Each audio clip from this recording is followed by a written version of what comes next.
ഈ ചങ്ങനാശ്ശേരിക്കാരൻ മണി അതിനോടല്ലേ താമസിക്കുന്നത്? അതെ സർ. ഏത് മുറി? 16. ഇങ്ങോട്ട് വിളിക്കാം സർ. വേണ്ട, പോയി കണ്ടോളാം. രാമു, സാറിന് 16 കാണിച്ചോട്. വരൂ സർ.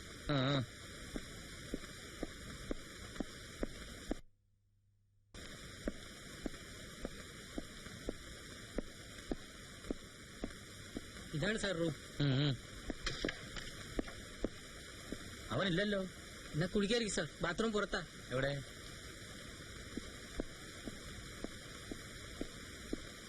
വിളിക്കാമോ സാർ? വേണ്ട വേണ്ട, പൊക്കോ. ഇവിടെങ്ങും കണ്ടുപോരുത്.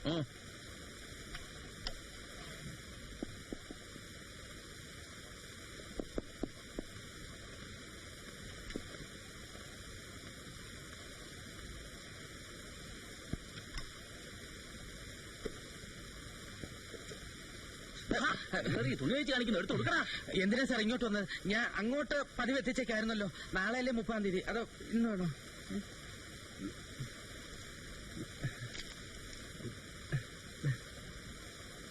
എത്ര ഉണ്ടോ പേഴ്സിനകത്ത്? ഒരു 350 കാണും സാർ. ഒരു 350 പേഴ്സിലെ. സാർ ഈ അറയിൽ ഒരു 100 രൂപ ഉണ്ട്. പേഴ്സിലെ തത്തക്കുടിയിൽ താമസിക്കുന്ന കുമുദത്തെ അറിയാവോ നിനക്ക്? അയ്യോ, അവരുടെ കാര്യം സാറിനെങ്ങനെ? സാർ അവര് ഹൈ ലെവൽ പാർട്ടിയാ. സാറിന് വേണ്ടിയൊക്കെ പോയിരുന്നോ? പോയിരുന്നു സാർ. നീ അവളെ തട്ടിയത്? തട്ടിയെന്നോ? അയ്യോ, എനിക്കൊന്നും അറിഞ്ഞോ സാർ? നിനക്കൊന്നും അറിയില്ലല്ലേ? അയ്യോ സാർ, എന്റെ പാന്റ് എടുത്തു കൊടുക്കണ. കുമുദത്തിന് എന്തോ പറ്റി സാർ? എടാ, നിന്റെ വേലയുണ്ടല്ലോ.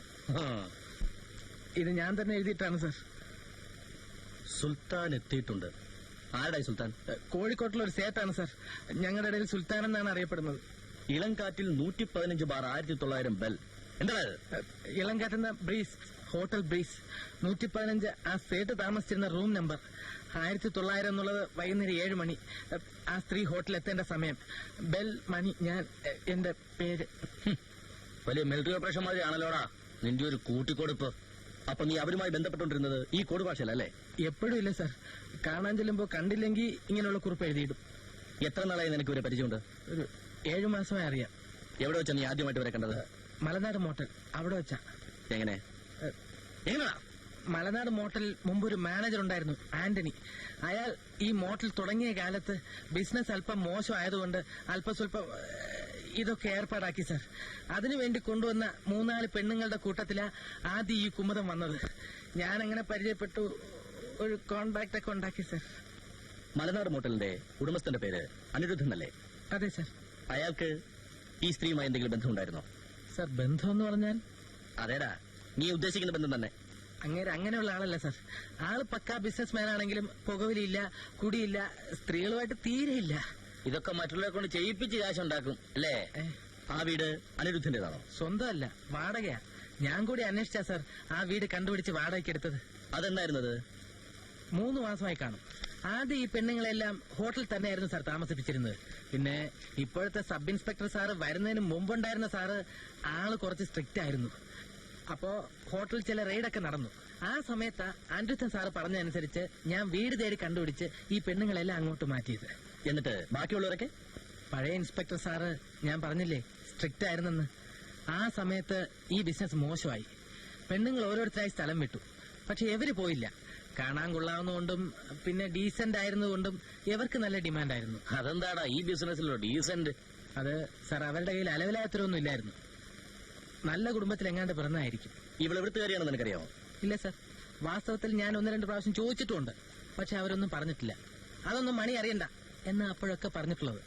പിന്നെ സാർ, ഞങ്ങളെപ്പോലുള്ളവരും അവരെ പോലുള്ളവരും തമ്മിലുള്ള ബന്ധത്തിന് ചില ലിമിറ്റുകളൊക്കെ ഉണ്ട്. അത് വിട്ടുള്ള ഒരു പെരുമാറ്റം അങ്ങോട്ടും ഇല്ല ഇങ്ങോട്ടും ഇല്ല സാർ. അതാണ് അതിന്റെ ഒരു. താൻ ഇവരുടെ വീട്ടിൽ മിക്കവാറും എല്ലാ ദിവസവും പോകുന്നല്ലേ പറഞ്ഞത്? എല്ലാ ദിവസവും ഇല്ലെങ്കിലും ആഴ്ചയിൽ 4-5 ദിവസമെങ്കിലും പോകുമായിരുന്നു. ഇവിടെ വന്നതിന് ശേഷം ഈ സ്ത്രീയുമായി ബന്ധപ്പെട്ടിരുന്നവരിൽ ഒരു നല്ല പങ്ക് നീ കൂട്ടിക്കൊടുത്തവരല്ലേ? അതുകൊണ്ട് ചോദിക്കുക, അവരെ കൊന്ന ആരാണെന്ന് നിനക്ക് വല്ല ഊഹമുണ്ടോ? ഇല്ല സാർ. എത്ര ആലോചിച്ചിട്ടും ഒരു പിടിയും കിട്ടുന്നില്ല. ഈ അടുത്ത കാലത്തായി ഇവരുടെ പെരുമാറ്റത്തിൽ സാധാരണമല്ലാത്തതായി എന്തെങ്കിലും കണ്ടിട്ടുണ്ടോ?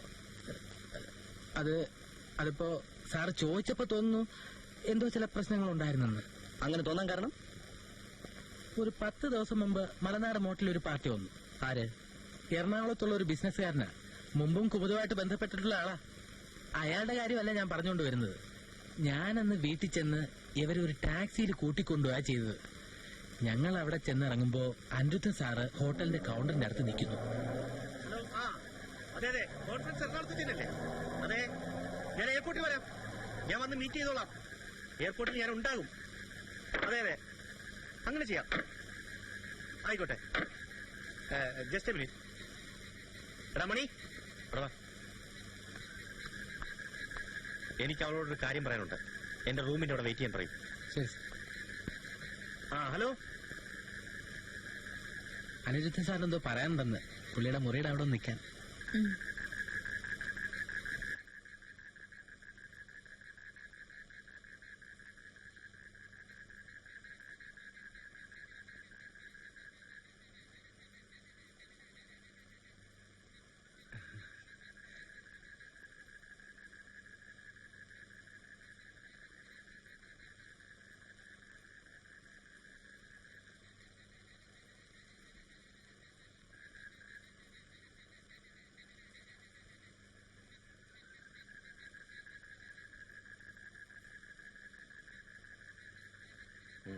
അകത്ത് വരൂ.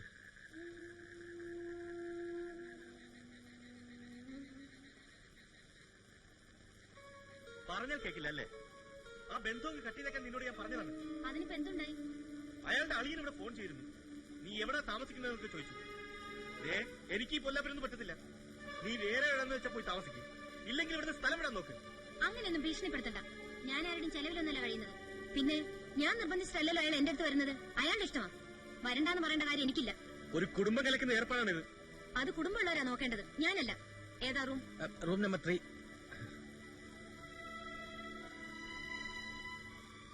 ആരുടെ കാര്യമായിരിക്കും അനിരുദ്ധം പറഞ്ഞത്?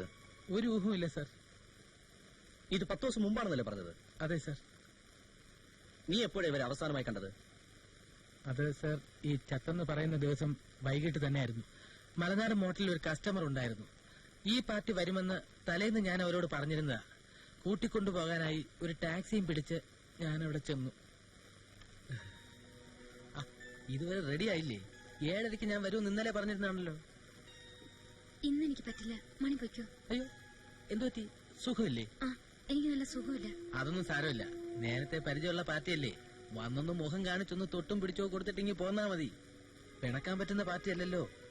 ഒരാഴ്ച മുമ്പ് വിളിച്ചു പറഞ്ഞ് ഏർപ്പാടാക്കിയതാ. തിരിച്ചുപോയി എനിക്ക് അയാളുടെ മുഖത്ത് നോക്കാൻ പറ്റില്ല. ഡ്രസ്സി, ഞാൻ ഇവിടെ ഇരിക്കാം. മണി പോകും. ഇന്ന് എനിക്ക് വരാൻ പറ്റില്ല. അങ്ങനെ പറഞ്ഞ എങ്ങനാ? എന്റെ വാക്കിന് ഒരു വിലയില്ലേ? അവിടം വരെ ഒന്ന് വന്നിട്ടെങ്കിൽ പോലെ. ഞാൻ വരില്ല. മണി നിൽക്കണ്ട. ഇതെന്തോ പറ്റി? അകത്ത് വേറെ ആരെങ്കിലും ഉണ്ടോ? ഞാൻ ഇച്ചിരി നേരം മാറിയിക്കാം. അല്ലെങ്കിൽ പോയിട്ട് ഒരു 1/2 മണിക്കൂർ കഴിഞ്ഞിട്ട് വരാം. വേണ്ട, പോയാ മതി. വലിയ ചതിവായിപ്പോയി. ഞാൻ പോയി വേറെ ആളെ നോക്കാം. അല്ലാതെ ഇപ്പോ നാളെ കോഴിക്കോട്ട് നിന്ന് സേട്ട് ചിലപ്പോ വന്നേക്കും. വന്നാ ഉടൻ ഞാൻ ഇവിടെ എത്തി വിവരം അറിയിക്കും. അകത്താരോ ഉണ്ടായിരുന്നെന്ന് തന്നെയാ സാർ എന്റെ ബലമായ സംശയം. കുമുദം താമസിച്ചിരുന്ന വീട്ടിൽ വെച്ചും കസ്റ്റമേഴ്സിനെ സ്വീകരിക്കാറുണ്ടായിരുന്നു? അത് പതിവില്ലായിരുന്നു സാർ. ആ കാര്യത്തിലൊക്കെ അവർക്ക് ചില ചിട്ടകളൊക്കെ ഉണ്ടായിരുന്നു. പിന്നെ തീർത്തും അങ്ങനെ ആയിരുന്നു എന്ന് ചോദിച്ചാൽ എനിക്ക് പറയാൻ പറ്റില്ല സാർ. ആ മുറിയിൽ നിൽക്കുന്ന ആളിനെ ഒരു പ്രാവശ്യം ഞാൻ അവിടെ വെച്ച് കണ്ടിട്ടുണ്ട്. അതെന്തായിരുന്നു? അത് കഴിഞ്ഞ മാസം 29-ാം തീയതിയോ 30-ാം തീയതിയോ മറ്റോ ആയിരിക്കും. വേറെ ആരെങ്കിലും? വേറെ ചില ശനി ഞായർ ദിവസങ്ങളിൽ അവിടെ ഒരു ജീപ്പ് കിടക്കുന്നത് കണ്ടിട്ടുണ്ട്. പിന്നെ സാർ, അങ്ങനെ ആരെങ്കിലും ഉണ്ടെന്ന് തോന്നിയാൽ ഞാൻ കയറാതെങ്ങ് തിരിച്ചു പോകും.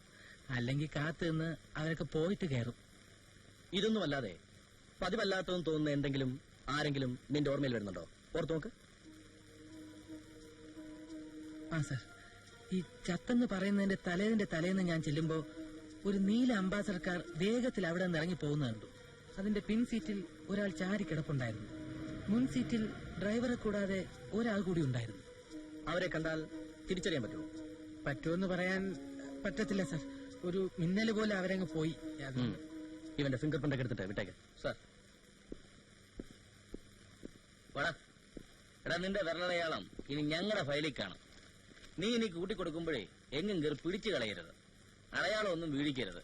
പിന്നെ കുറച്ചു ദിവസത്തേക്ക് അതിന്റെ ബിസിനസ് ഒക്കെ നിർത്തിയേക്കണം. ശരി സാർ. മര്യാദയ്ക്ക് ജീവിച്ചില്ലെങ്കിൽ നിന്നെ എടുത്ത് ഞാൻ അകത്താക്കും.